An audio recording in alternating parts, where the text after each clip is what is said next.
له افغانستانه د بهرنۍ عسکرو د وتلو پلان چمتو شوی. د کابل حکومت مشر اشرف غني له افغانستانه د بهرنۍ عسکرو د وتلو پلان چمتو کړی دی.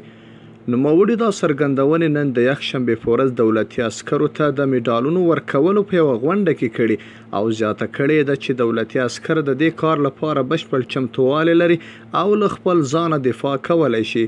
له ارګ څخه په خپره شوې خبرپاڼه کې راغلي چې اوس هغه وخت را رسېدلی چې په هیواد کې ملي حاکمیت په بشپړ ډول خوندي شي. نوموړي دغه راز د طالبانو لخوا د جګړې دوام نامشروع بللی او ادعا یې کړې چې د افغانستان او نړۍ عالمانو هم دغه جګړه ناروا بللې ده. اشرف غني د سیمې له هیوادونو سره د اړیکو بیا کتنې ته په اشاره ویلي چې اوس د پاکستان د پریکړې ورځ ده. که افغانستان نارامه وي نو پاکستان به هم نارامه وي او پاکستان زموږ هوساینه غواړي دوی به هم هوسا شي.